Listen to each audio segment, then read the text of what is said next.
Hello and welcome to Pctv. I'm Ella Straber. And I'm Josh Bayless. We're so pleased you're joining us. Here's a look at what's coming up in today's show. Preparing for an important visit, staff and faculty rehearse their messages ahead of the reaffirmation process by the Higher Learning Commission. Also, reaching new heights. 2 members of the women's basketball team score major milestones as the team aims to build on last season's success. What it means to me personally is everything. I mean, this is what I was here for, to get 1,000 points to help my team, succeed for another season. Plus fairy tales with a deeper meaning. We look at the art exhibition using books that were set to be thrown away. And love is in the air as students prepare their messages for Valentine's Day, hoping to create lasting relationships. I thought it was just some sort of prank, but he actually turned out to be a really nice guy, and we got to know each other after that.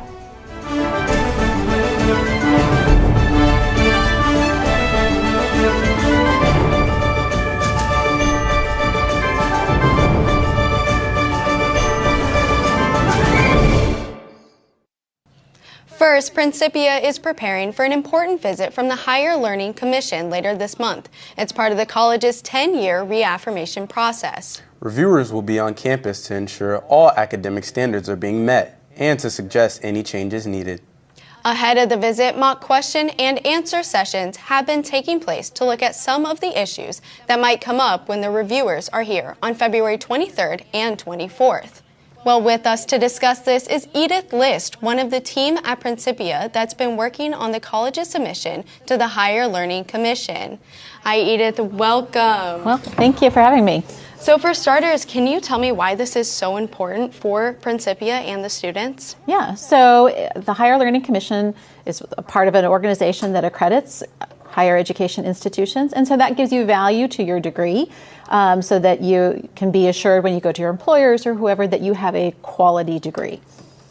So what's going to happen when the commission visits? So they'll have a number of open forums as well as some focused visits with specific groups, and those open sessions will allow you to talk about different criterion that they address, that we have addressed in the assurance argument.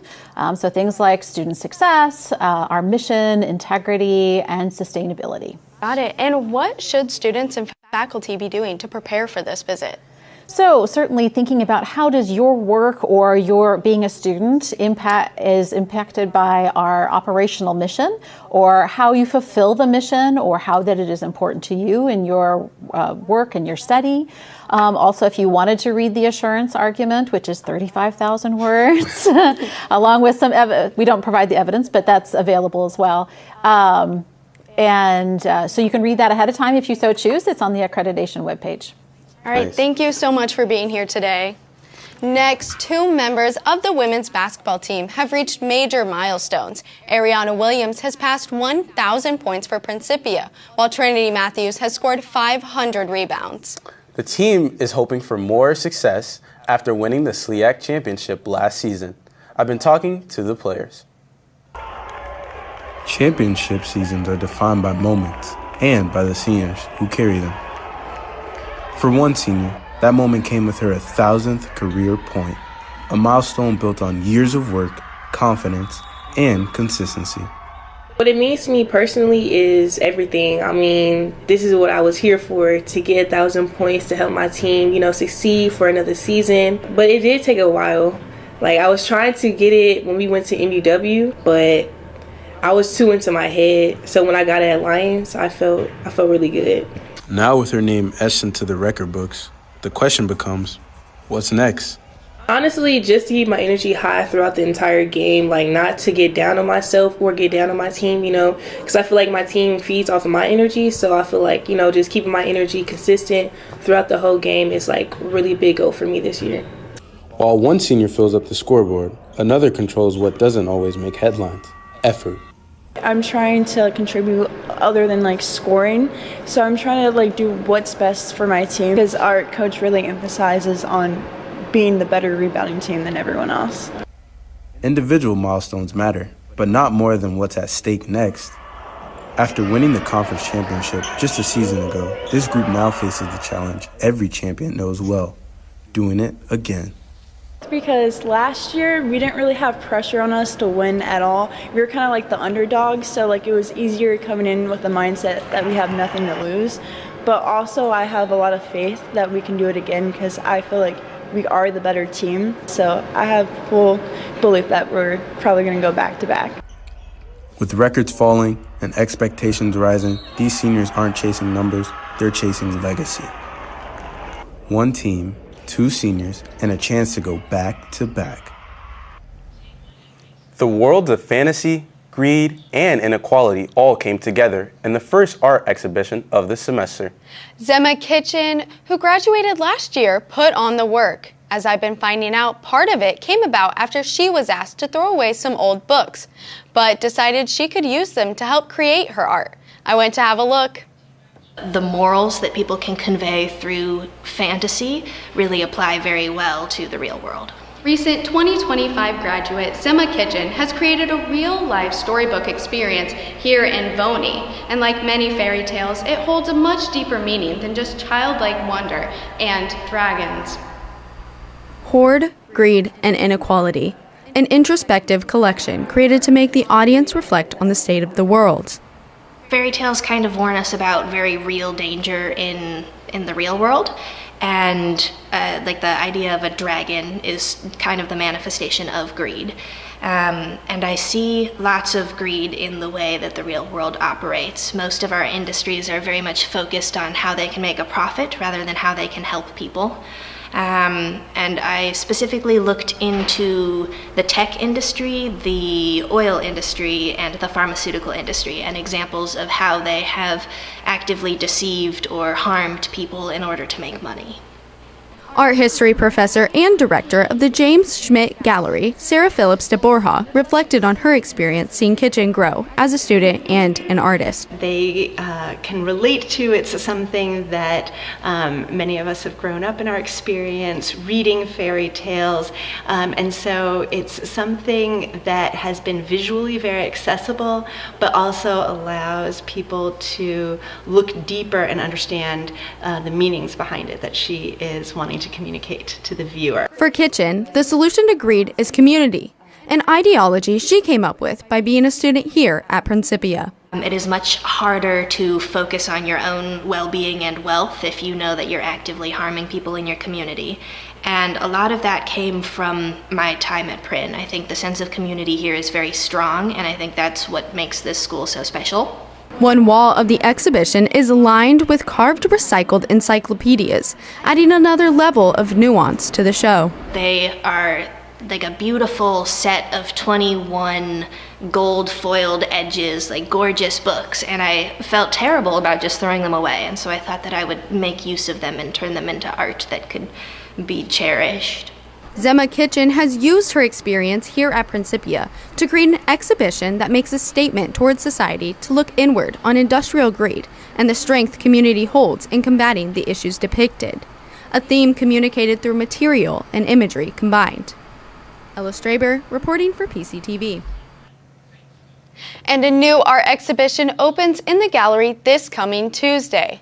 Now to a new feature, Meet the Professor. With the number of new members of faculty in the last year, we decided to find out more about them.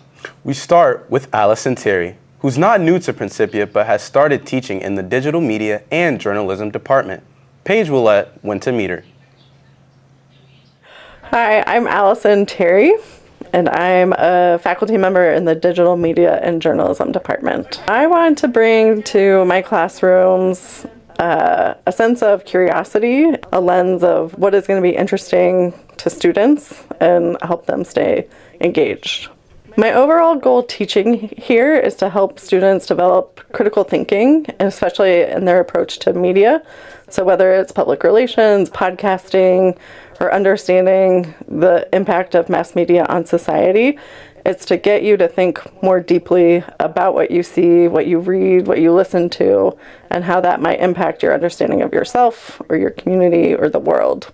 So social media, I think, has broad impacts, not just for Principia, but for, the Gen Z generation. I compare it to my experience in college, where social media was not a thing until I was like a senior. That's when Facebook first became a thing. There was less pressure to fit in or conform. Social media and phones in general, I think, distract us from creating real connections with people who are in front of us and around us. Thinking about how that applies to the classroom, I think it's really helpful to include examples from social media so students can see what is out there, but also compare it to something that is deeper or longer so that they understand the complexity of issues. I think it's important to take not just my classes, but digital media and journalism classes in general, because I think our department in particular provides how media plays a role in our lives, not just in school, but also out in the real world, and how do you become like a responsible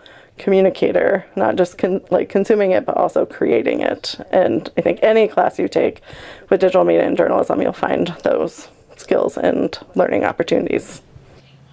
Finally, love is in the air with Valentine's Day approaching.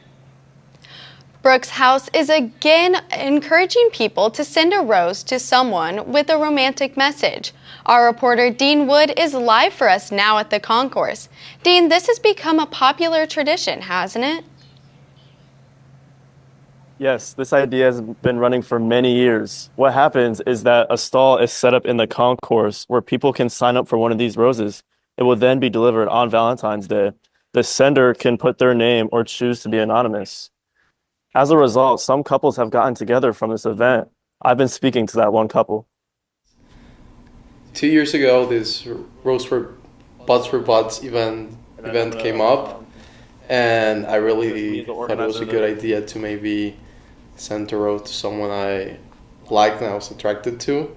And since you could send like anonymous type of thing, like rose, I went for it, and well, it turned out well. I honestly had no idea what to expect because I didn't know Ernesto before he'd sent me a rose, and I thought it was just some sort of prank, and I was the victim or whatever, but he actually turned out to be a really nice guy, and we got to know each other after that.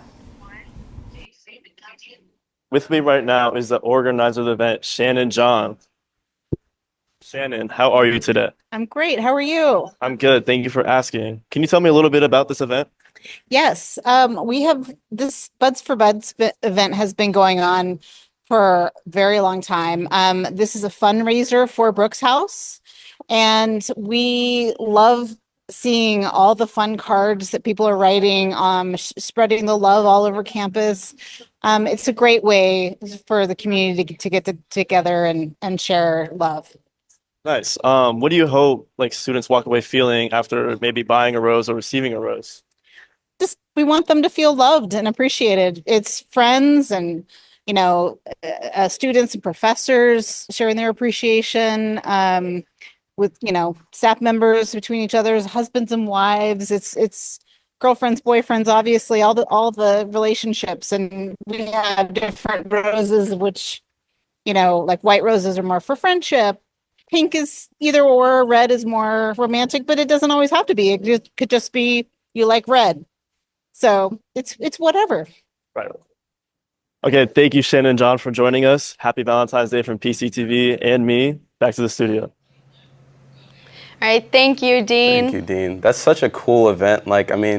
Zima talked about it and how engaged our community is, and that's a pretty cool event to express that. Are you, ready and excited for anything on Valentine's Day? On Valentine's Day, yeah, I will be having plans and getting dinner, so I am really excited. How about you? Yeah, I also have plans tomorrow night, and so, I'll be expressing my love to my significant other as well. So, yeah. Any special traditions? Nah, just dinner and flowers and a card. Yeah, that's really sweet. Yeah. And that's it from PCTV for today. We'll be back next month with more news from around campus. From all the team here, goodbye. Goodbye.